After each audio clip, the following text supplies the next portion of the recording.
Good day, fish tankers. Want to know more about an easy to keep schooling Rasbora that looks great in a planted tank? Well, today I'm going to talk a bit about the Harlequin Rasbora. If that sounds like something you might be interested in, stick around.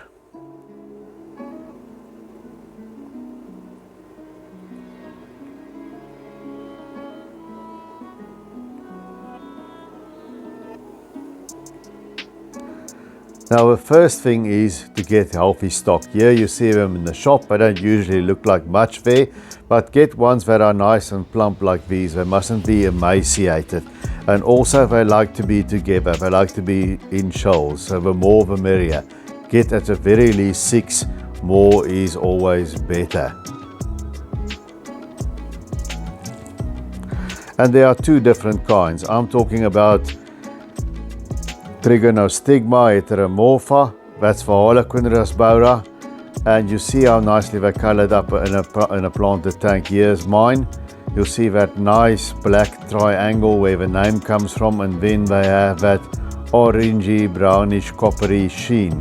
And the males, you'll see that sheen is a bit more pronounced towards the tail area, and the black triangle is also more pronounced. So this is the Harlequin Rasbora, Trigonostigma heteromorpha.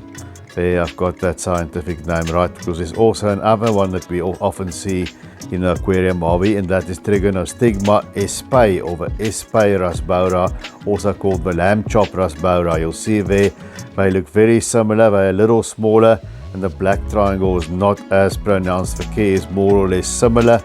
The espai will take a little bit harder, more alkaline water than the Harlequin Rasbora will take. Now, tank size at the very least a 1.5 foot tank, 10 gallons, 40 liters. Because remember, they want to be in groups, so the more you keep, the better they'll look. So if it can be larger than that, then that will be a plus. But they don't need massive tanks. They're in a big tank here, but they can be in smaller tanks, and they will do quite fine in them. Now, water, they're from Southeast Asia, so that is a very acidic environment, and they can go as low as pH 5.5 all the way up to about 7.8. These guys are on water somewhere between 7 and 7.5, but you know, if you have liquid rock, if you're going to the 8s, that's too much for them. So your normal sort of aquarium range water, but they like it soft, like from a soft water, acidic environment, but they'll go a little bit over the 7s. So it's much more important that the water is stable and of high quality. In other words, 0 ammonia and nitrite, and keep nitrates to a minimum. Try and keep it under 25. Temperature wise, your standard tropical temperatures between 24 and 27 degrees Celsius will be fine. And then they, of course, they like a little bit of flow, moderate flow I would say. Power filter or spray bar not set to the maximum, a bit of a river flow, but not a fast flowing river like you would get for hill stream loaches, less than that. It can also be a bubble up filter, that'll also be perfectly fine, but they do like a bit of moderate flow. And then of course they like heavily planted tanks, but also there needs to be a bit of swimming space, so try and find the balance. Usually you'll see them swimming in the upper half of the aquarium to the top half. You'll see mine is more sort of in the middle, or slightly towards the lower half now, because I need to trim that Vallisneria out. It's flowing all around the surface. As soon as I've done that, they will go back to swimming on the top half of a tank. And they are quite long-lived for such small fish. These have been in the tank, I'm not sure exactly which ones. There are 2 in this little group of 6. There are 3 that are quite old, that are at least 5 years and beyond. So they live between 5 and 8 years. So that's, for small fish, that is quite long-lived. And they have an interesting breeding habit. What they do often is they need broadleaf plants. Cryptocorini plants is what they find in the natural environment. Some people use Amazon sword plants, but they like broadleaf plants, and they go and they swim upside down under the broad leaves of the plants, and that's where they deposit their eggs, underneath the plant leaves. and that's why I don't have that sort of plants, enough of them in this tank, and the eggs will get eaten. They're not egg scatterers, unlike other tetras. So they place the eggs underneath the leaves. So there's no chance of little fish surviving here in this tank. And to breed, they like to have very soft acidic water, which I don't have in this particular tank.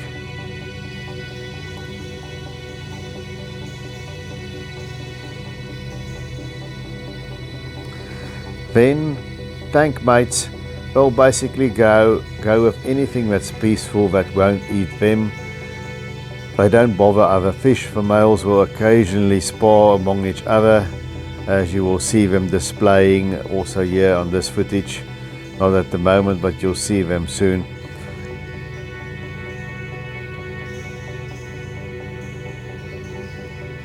But as far as tank mates go, I saw somebody in the group say they've got neon tetras that swims more or less in the lower half or in the middle of a tank. Same goes for cardinal tetras, and then rummy noses also like to stay more to the bottom half. Here you see a rummy nose gate crashing the bottom of the screen.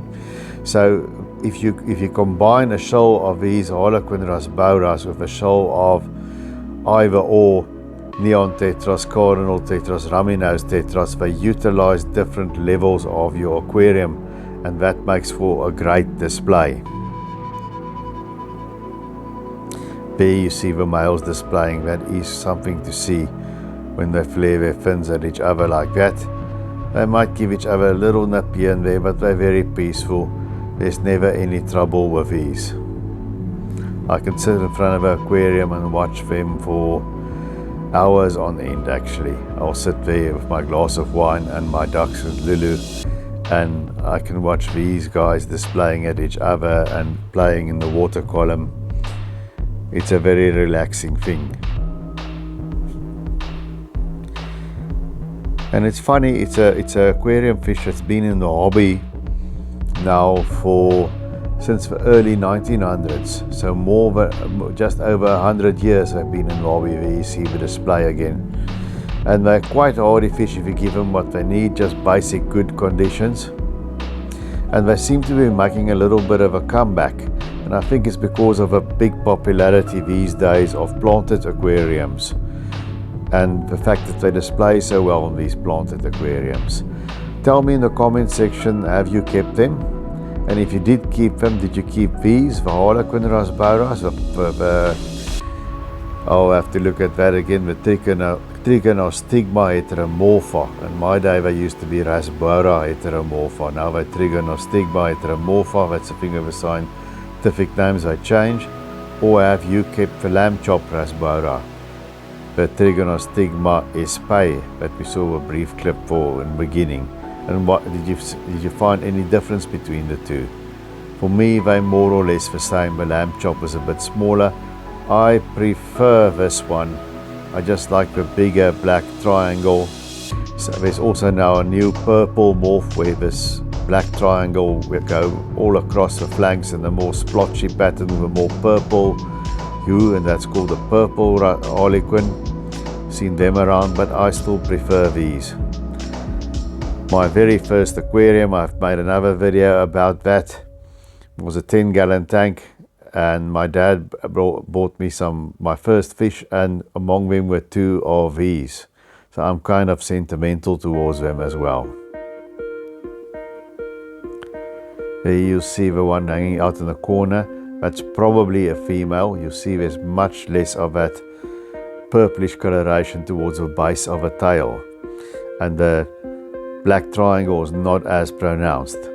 It can be a subdominant or underdeveloped male, but it can also, but I suspect this is a female. So there's a subtle difference between the sexes there that you can distinguish. Well, that's it from me, folks. Please, if you like the content, give it a thumbs up. Please consider subscribing. I would greatly appreciate that. And I'm just going to leave you here with a few final moments to see how these Harlequin rasboras interact with the other fish in the tank. And until I see you again, keep taking good care of those domestic denizens of the deep.